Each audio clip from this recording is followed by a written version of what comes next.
24వ తారీఖున మన పార్లమెంటు అభ్యర్థి అయినటువంటి మిత్రులు అనిల్ కుమార్ యాదవ్ గారు, అదేవిధంగా 25వ తారీఖున నేను యాక్చువల్గా 24 అని నేను అనుకున్నాను.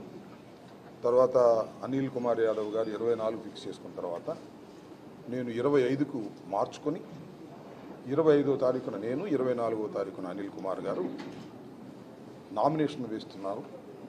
కాబట్టి ముఖ్యంగా 24వ తారీఖున మన సత్తెనపల్లి నుంచి, ఎందుకంటే నరసరావుపేట చాలా దగ్గర, మనం మాచర్ల వినుకొండతో పోలిస్తే అత్యధిక సంఖ్యలో ఇక్కడి నుంచి మనం వెళ్ళి అనిల్ కుమార్ యాదవ్ గారి నామినేషన్ని విజయవంతం చేయవలసిన అవసరం ఉందనేది ఒకటి.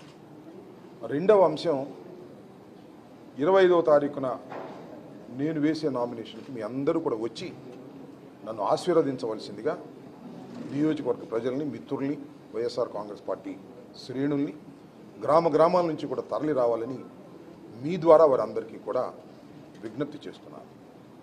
దానితో పాటుగా ఇవాళ జరిగినటువంటి ఈ సమావేశం, ఈ బ్రేక్ఫాస్ట్ కార్యక్రమం, అనిల్ కుమార్ గారు పార్లమెంట్ అభ్యర్థి, దాంతోపాటుగా మేమందరం కలిసికట్టుగా, ఎందుకంటే సత్తెనపల్లి నియోజకవర్గం ఇందాక మన అనిల్ కుమార్ గారు చెప్పినట్టుగా చాలా ప్రతిష్టాత్మకమైన నియోజకవర్గంగా మారింది. కారణం ఏంటంటే తెలుగుదేశం, అదేవిధంగా జనసేన, భారతీయ జనతా పార్టీ మూకుమ్మడిగా వైఎస్ఆర్ కాంగ్రెస్ పార్టీ అభ్యర్థిగా ఉన్న నన్ను అసెంబ్లీకి వెళ్ళకోకుండా ఆపాలనేటువంటి ఒక ప్రయత్నం తప్పులేదు. రాజకీయ పక్షాలు వారి ప్రయత్నాలు వాళ్ళు చేస్తాయి. అంతే స్థాయిలో మన ప్రయత్నాలు కూడా మనం చేయవలసినటువంటి అవసరం ఉంది. ప్రతిష్టాత్మకమైన నియోజకవర్గమే. ఇంకా రెండో అంశం ఏంటంటే, వైఎస్ఆర్ కాంగ్రెస్ పార్టీలో కొన్ని విభేదాలు ఉన్నాయని, రాంబాబు గారికి టికెట్ ఇస్తే కొంతమంది చేయరని, ఇలాంటివన్నీ ప్రోపగండా జరిగాయి, చాలా పెద్ద ఎత్తున జరిగాయి. కొన్ని సందర్భాల్లో అసలు నాకు టికెట్ రాదనేది కూడా ప్రచారం జరిగింది. వాటన్నిటికీ తెరబడింది. నేను 25వ తారీఖు నామినేషన్ వేయబోతున్నాను. అయినా అక్కడక్కడ గుసగుసలు ఏంటంటే, ఆయన చేయట్లేదు, బాసిరెడ్డి చేయట్లేదు, వాళ్ళు చేయట్లేదు అనేటువంటి గుసగుసలు ఉన్నాయి. వాటికి కూడా తెరదీసేందుకే ఈ రోజున మేము అందరం ఇక్కడ సమావేశం అయ్యామని కూడా మనవి చేస్తున్నాను. నిజంగా మరి వెంకటేశ్వర రెడ్డి గారు మాజీ శాసనసభ్యులు 10 సంవత్సరాల పాటు ఇక్కడ రిప్రజెంట్ చేసినటువంటి వ్యక్తి, ఆయన మీదే పోటీ చేసి ఓటమి పాలైన వ్యక్తి మరి నిమ్మకాయల రాజనారాయణ గారు. దాంతోపాటుగా యాస్పిరెంట్స్ ఉన్నారు. భాస్కర్ రెడ్డి గారు ఇందాక చెప్పినట్టుగా నాకు టికెట్ ఇస్తే బాగుండనేటువంటి కోరిక వారికి ఉంది. అలాగే నాగభూషణ రెడ్డి గారికి కూడా ఉంటే ఉండవచ్చు, ఇంకా చాలామందికి ఉండొచ్చు, తప్పలేదు. ఈయన కూడా కాంగ్రెస్ పార్టీ సమయంలో ఇక్కడ పోటీ చేయాలని చాలా ఆతృతపడ్డారు. వెంకటేశ్వర రెడ్డి గారి మీద ఆయన కాకుండా ప్రయత్నం చేసుకున్నారు. రాజశేఖర రెడ్డి గారితో చాలా సన్నిహితంగా ఉండేటువంటి అక్కడే నాకు పరిచయం. సో యాస్పిరెంట్స్ మనం శాసనసభకు వెళ్ళాలనో, పార్లమెంటుకు వెళ్ళాలనో కోరిక ఉండటం తప్పు కాదు. కానీ ఒకసారి ప్రభుత్వం, ఒకసారి పార్టీ నిర్ణయం తీసుకున్న తర్వాత ఆ నిర్ణయాన్ని ఫాలో అవ్వాలి. అందువల్ల అన్ని గుసగుసలకు తెరదించేసి అందరం ఐక్యంగా వైఎస్ఆర్ కాంగ్రెస్ పార్టీని గెలిపించడం కోసం అటు అనిల్ కుమార్ యాదవ్ గారిని, ఇటు అంబటి రాంబాబు గారిని గెలిపించేందుకు అందరూ సిద్ధంగా ఉన్నాము అనేది ఇక్కడ ఇవాళ ఉన్న సారాంశం. ఆ గుసగుసలన్నిటికీ కూడా తెరదించేసేసి అందరం గ్రామాల్లోకి వెళ్ళి గట్టిగా పనిచేసి వైఎస్ఆర్ కాంగ్రెస్ పార్టీని అత్యధికమైన మెజారిటీతో ఇక్కడ గెలిపించాలి. నేను మొన్న కూడా బైక్ ర్యాలీ అయిపోయిన తర్వాత ఒక స్టేట్మెంట్ ఇచ్చాను. దాన్ని మళ్ళా రిపీట్ చేస్తున్నాను. 2019లో వచ్చిన మెజారిటీ కన్నా ఒక్క ఓటు తగ్గినా అది నైతికంగా పరాజయంగా నేను భావిస్తాను. అందరూ కూడా కలిసికట్టుగా పనిచేసి 2,800 పైచిలకు వచ్చినటువంటి ఓట్ల కన్నా ఎక్కువ, 20,800 ఓట్ల కన్నా ఎక్కువ ఓట్లు తీసుకొచ్చి, నాకైతే ఒక కోరిక ఉంది. అసలు మన పార్లమెంట్ నియోజకవర్గంలో సత్తెనపల్లి ఇచ్చినంత బలం అనిల్ కుమార్ గారికి ఏ నియోజకవర్గం ఇవ్వలేదు అనేంత పోటీతత్వంతో మీరందరూ పనిచేయాలని 2 ఫ్యాన్ గుర్తుకు వేసి అఖండమైనటువంటి మెజార్టీతో, ఇందాక చెప్పారు మనకి it's a rare opportunity to Yadava community. A party ఇచ్చేది కాదు, ఒక జగన్మోహన్ రెడ్డి గారు ఇచ్చారు, గుర్తుపెట్టుకోమని మనం చేస్తున్నాం. ఈ నియోజకవర్గంలో 18,000 నుంచి 20,000 మంది యాదవ కమ్యూనిటీ ఉన్నారు. This a rare opportunity for Yadava community. ఒకసారి ఇచ్చిన తర్వాత ఏ పార్టీ అయినా సరే మన వాడిని గెలిపించుకోవాలనేటువంటి భావన వస్తే రేపు కూడా మళ్ళా తెలుగుదేశం కూడా యాదవ్కి ఇవ్వాల్సిందే. లావు శ్రీకృష్ణ ఎవరిక అలాంటి వాళ్ళు తీసేది ఎందుకో మీకు ఒక ఉదాహరణ చెప్తా. ఇది నన్ను పంపించాడు జగన్మోహన్ రెడ్డి గారు. కాపుగా నేను వచ్చాను. తెలుగుదేశం ఏం చేశారు చూసారుగా, ఎప్పుడు కమ్మాస్కి ఇచ్చేవాళ్ళు. వాళ్ళు కూడా కాపుకి ఇచ్చారు. లేదా గత్యంతరం లేదు, రాంబాబు గారిని ఎదుర్కోవాలంటే మళ్ళీ కాపుకి ఇస్తే తప్ప కాపు ఓట్లు చీల్చడానికి వీల్లేదు అనేది కమ్మాసం తీసేసి కాపుకి ఇచ్చినటువంటి సందర్భం. ఇది కూడా అదేనని కూడా ఈ సందర్భంగా నేను మనవి చేస్తున్నా. ఒక్కసారి అనిల్ యాదవ్ గారిని గెలిపించటం అంటే మామూలుగా గెలిపించడం కాదు, ఏ బిగ్ సౌండ్, బ్రహ్మాండమైన సౌండ్ రావాలి, అత్యధికమైన మెజారిటీ రావాలి అన్ని నియోజకవర్గాల్లో. సో ఇది మళ్ళా యాదవులకు ఇస్తే తప్ప గత్యంతరం లేదు అనేటువంటి భావన భవిష్యత్తులో చంద్రబాబు నాయుడు ఉంటాడని నేను అనుకోవట్లేదు. చంద్రబాబు నాయుడు మళ్ళీ రాజకీయాల్లో ఎన్నికల తర్వాత ఉంటాడని నేను అనుకోవడం లేదు. ఎందుకంటే మీ అందరూ చూశారు, ముఖ్యమంత్రి అయితేనే శాసనసభకు వస్తానన్నాడు. ఆయన ముఖ్యమంత్రి కాలేడు, ఈ శాసనసభకు రాలేడు. ఇది ఆ రోజునే చెప్పి ఇవాళ కాదు, నేను శాసనసభలో అదే రోజు చెప్పాను నేను. కాబట్టి ఆ చాప్టర్ క్లోజ్ అయింది. కాబట్టి మీ అందరూ కూడా దయచేసి రేపు జరగబోయే ఎన్నికల్లో చిన్న చిన్న విభేదాలు ఉన్నప్పటికీ, చిన్న చిన్న యాస్పిరెంట్స్ ఉన్నప్పటికీ కూడా వాటన్నిటినీ పక్కన పెట్టి గ్రామాల్లో ఉన్నటువంటి వాళ్ళు కూడా కొంత డిస్టర్బెన్స్ జరిగింది. అవన్నీ కూడా ఏకమై ఒక్క తాటి మీదకు వచ్చి వైఎస్ఆర్ కాంగ్రెస్ పార్టీని, నన్ను, అనిల్ కుమార్ యాదవ్ గారిని గెలిపించి ఈ రాష్ట్రంలో జగన్మోహన్ రెడ్డి గారిని ముఖ్యమంత్రిగా అత్యధికమైన మెజారిటీతో చేయాలనేది నా ప్రధానమైనటువంటి విజ్ఞప్తి.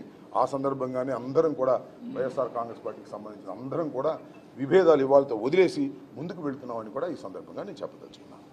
ధన్యవాదాలు.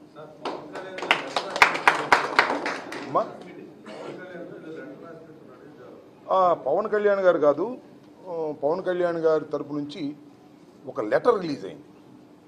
అదేంటే పవన్ కళ్యాణ్ గారికి పెద్ద పెద్ద దండలేమాకండి, క్రేన్ల మీద పూలు జలమాకండి, ఆయన నిమోనియాతో బాధపడుతున్నాడు అనేటువంటి ఒక లెటరు నేను చూసి చాలా ఆశ్చర్యం వేసింది. రాజకీయాల్లో నాకు చాలా ఆశ్చర్యం, నవ్వు అనిపించింది. ఏమిటంటే పూలేయొద్దు, మా నాయకుడికి ఇబ్బంది జరిగిద్ది, పెద్ద పెద్ద క్రేన్లతో దండలేయొద్దు, మా నాయకుడికి ఇబ్బంది జరిగిద్ది, మా నాయకుడు నిమోనియాతో ఉన్నాడు.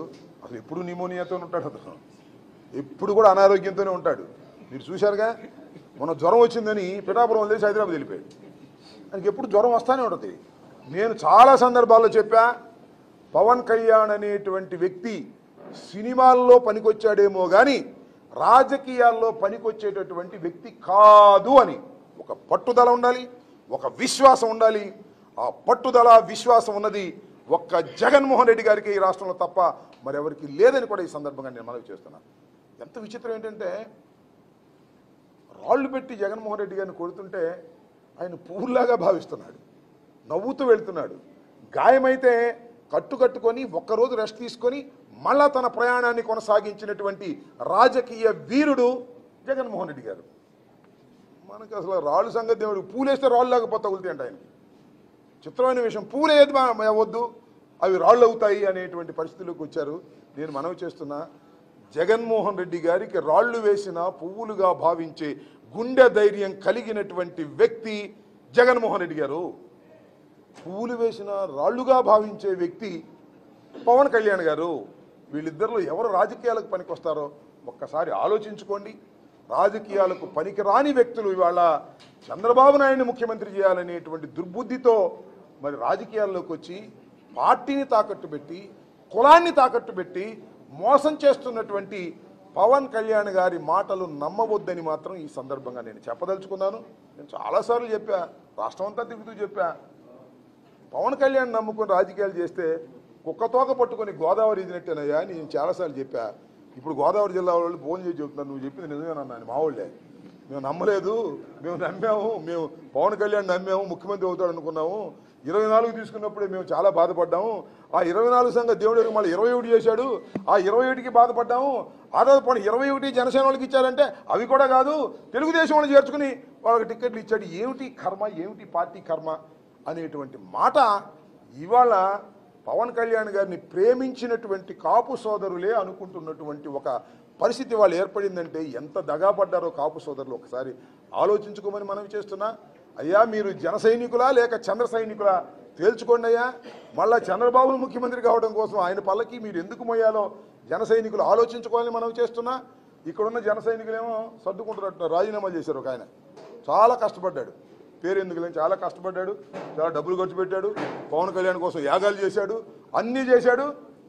చివరికి రాజీనామా చేసి మీకు నమస్కారం బాబు అని చెప్పి బయటికి వెళ్ళిపో. ఒక్కడే కాదు, ఈ నియోజకవర్గంలోనే కాదు, రాష్ట్రంలో పలు నియోజకవర్గాల్లో పవన్ కళ్యాణ్ గారిని నమ్ముకొని డబ్బులు ఖర్చు పెట్టిన వాళ్ళు, శ్రమ చేసిన వాళ్ళు పార్టీకి రాజీనామా చేసి వెళ్ళిపోయేటటువంటి దుస్థితి ఇవాళ పవన్ కళ్యాణ్ గారు కల్పించారు. కాబట్టి పవన్ కళ్యాణ్ గారు రాజకీయ నాయకుడుగా కాదు, ఇక ముందు కాలేడానికి సందర్భంగా చెప్పదలుచుకున్నాను. చాలా దురదృష్టం. నేను ఒకటి మనవి చేస్తున్నా, నేను ఫాలో కాలేదు యాక్చువల్గా. నేను ఒకటి గుర్తుపెట్టుకోండి, నేను మీడియా ద్వారా రాష్ట్ర ప్రజానీకానికి మనవి చేస్తున్నా, నారా చంద్రబాబు నాయుడు అనే వ్యక్తి రాజకీయంగా చాలా దుర్మార్గమైన వ్యక్తి, అధికారం కావాలని తాపత్రయపడే వ్యక్తి, ప్రజలకు సేవ చేయాలని తాపత్రయపడే వ్యక్తి కాదు. How to catch the power.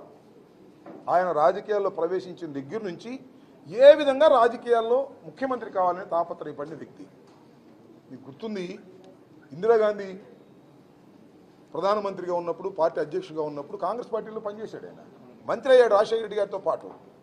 ఎప్పుడైతే ఎన్టీ రామారావు గారు పార్టీ పెట్టాడో అప్పుడు వెళ్ళా పార్టీ రాదేమోనని, పార్టీ అధికారంలోకి వచ్చిందో తెలుగుదేశంలోకి వెళ్ళాడు. అంటే is not a founder member. తెలుగుదేశానికి వెళ్ళాడు, మళ్ళీ ఎన్టీ రామారావుని ఏ విధంగా వెన్నుపోటు పొడిచి అధికారంలోకి వచ్చాడో మనం చూసాం.